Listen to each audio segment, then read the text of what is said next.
Irmão, o que eu quero compartilhar nessa manhã é a base do evangelho que a gente crê. O que nos mantém de pé, o que nos faz crer que não importa o que se levanta contra nós, nós passaremos por tudo isso.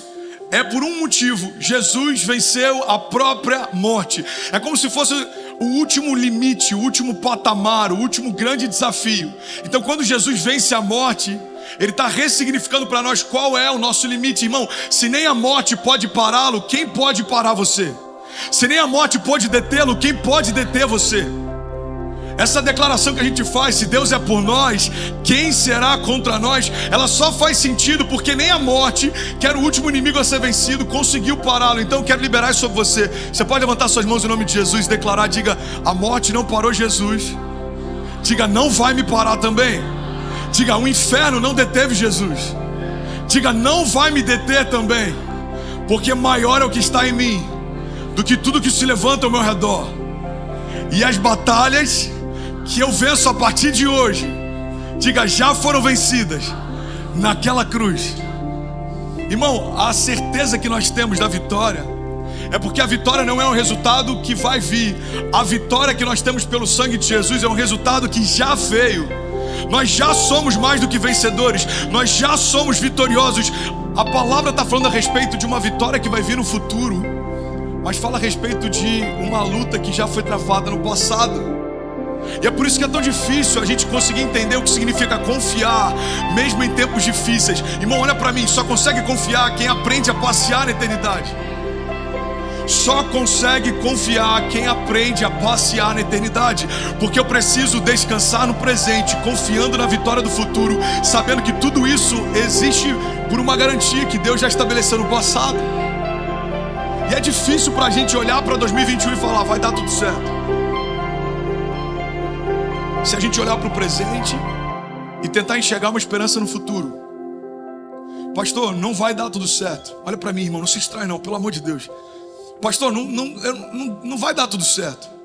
O mundo mudou, algumas relações mudaram, muita coisa está invertida. As economias nem sentiram ainda o impacto da crise. Irmão, você está olhando com um olhar natural. E se a tua expectativa buscar no natural uma esperança para o futuro, a cada geração a gente ia se sentir mais frustrado. Porque no início do século teve o crack de 29, depois teve a Primeira Guerra Mundial, Segunda Guerra Mundial. Irmão, a gente vê em todo o tempo, em cada década, parece que uma nova explosão acontece. Já foi a gripe espanhola, já foi a Guerra Fria. A Guerra Fria, os historiadores dizem que era um cenário em que a paz era impossível e a guerra inevitável. Não sei se você sabe, mas a gente está num lugar aqui que durante a Guerra Fria era um dos lugares que eram mais propícios a serem completamente dizimados. Mísseis nucleares aqui na Baía dos Porcos, se eu não me engano, em Cuba.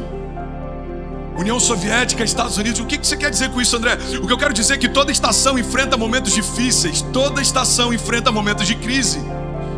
Então não está mais difícil agora do que era antes, e não vai ficar mais difícil depois do que está agora, porque em todo tempo sempre há uma crise que tenta roubar a nossa alegria. Mas eu quero te lembrar que a tua alegria não vem do tempo, a tua alegria vem daquele que passeia na eternidade. A nossa alegria não pode ser temporal, porque o nosso Deus é um Deus atemporal. A gente já falou sobre isso aqui na sexta-feira. Irmão, Ele não é aquele que nasceu na eternidade. Jesus é aquele que pariu a eternidade. Isaías 9:6, a palavra declara: um menino nos nasceu, um filho nos foi dado, e o governo está sobre os seus ombros. E ele será chamado Maravilhoso Conselheiro, Deus Forte, Pai da Eternidade e Príncipe da Paz. Olha para mim, irmão, a palavra não declara que existe em Jesus uma filiação com a eternidade. A palavra declara que existe em Jesus uma paternidade sobre a eternidade.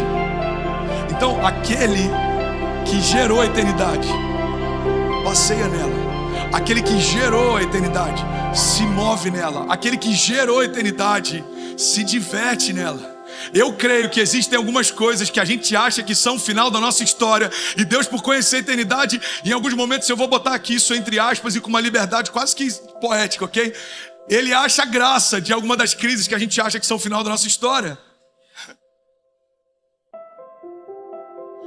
O Deus de Abraão, de Isaac e Jacó, o Deus que livrou homens de uma fornalha que estava tão aquecida que os soldados que foram lançar os homens ali dentro foram queimados. Irmão, esse mesmo Deus tira esses homens de lá sem que houvesse sobre eles foligem ou cheiro de fogo. Não é só um Deus que nos livra da fornalha, é um Deus que passeia com a gente dentro dela, é um Deus que dança no fogo sem se queimar. E por que eu estou falando sobre isso? Porque falamos da ressurreição, mas não pode ser algo subjetivo do tipo, a gente crê que Jesus ressuscitou. Não, a gente tem que trazer isso que aconteceu no passado para a nossa realidade diária, irmão. O Deus que ressurgiu dos mortos é o Deus que habita em mim. Então não há nada morto que não possa ressuscitar. Não há nada que tente me parar, que Jesus não possa vencer. Por quê? Porque habita em mim o mesmo poder de ressurreição que chamou ele da morte. Mataram meu amigo, mas o Espírito desceu e chamou o meu amado da morte. E agora o sol brilha mais forte. Tentaram apagar a luz dos homens, e aí o que Deus fez foi dividi-la entre cada um de nós. A luz que tentaram apagar agora brilha dentro de cada um de nós, irmão. Existem pontos de luz espalhados por Miami, pelas nações, brilhando exatamente agora. Por quê? Porque a fonte da luz se dissipou por alguns dias, para que ela pudesse permanecer na eternidade dentro de cada um de nós. Tentaram apagar, mas não dá para apagar, irmão. Ele é imparável, ele é ilimitado, ele é inquebrável, indestrutível, indomesticável. Para qualquer característica que se possa utilizar, ele vai colocar um i na frente. Porque, irmão, não há nada capaz de dobrar aquele que criou o jogo. Irmão, não dá para vencer aquele que criou o jogo. Então, se a vida é um jogo, a gente tem que aprender a jogar. A gente é filho. Obrigado, irmão, obrigado. Fez sentido para alguém? Pega essa chave. Nós somos filhos daquele que pariu a eternidade. E a gente está preocupado com um ano dentro de um calendário. Vamos ser sinceros, um ano dentro de um calendário está fazendo pessoas desacreditarem da fé que carregam. Irmão, um dia dentro do calendário foi suficiente para que alguns desacreditassem que Jesus era o Messias. Entre a sexta-feira da paixão e o domingo da ressurreição, houve o sábado do silêncio.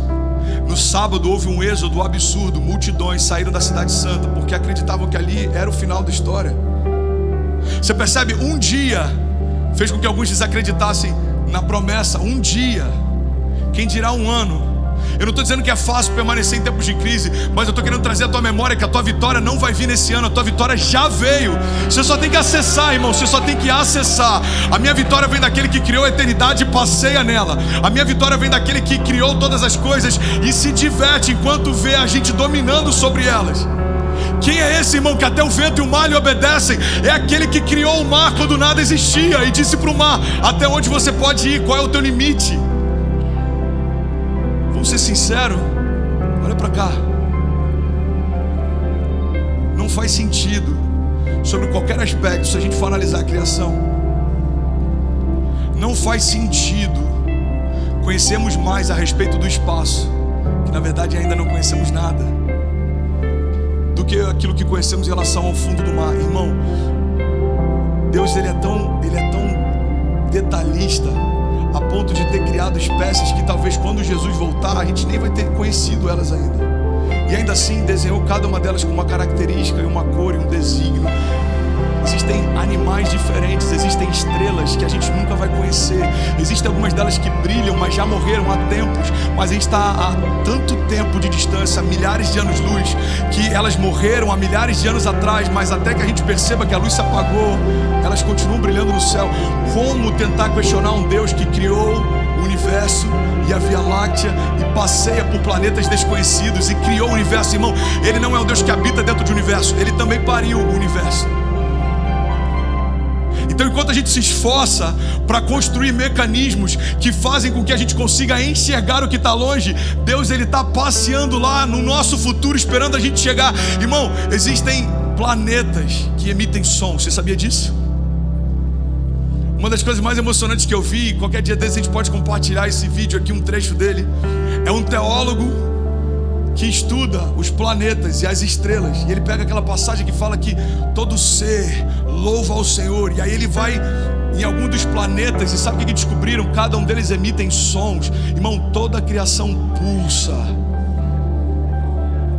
Toda a criação pulsa. Ontem eu estava dormindo e é algo de pai. Toda vez que eu acordo, eu boto a mão para ver se o Benício está bem, se ele está respirando. Alguns vão dizer, cara, que loucura isso. Eu não sei se só eu, mas é coisa de pai.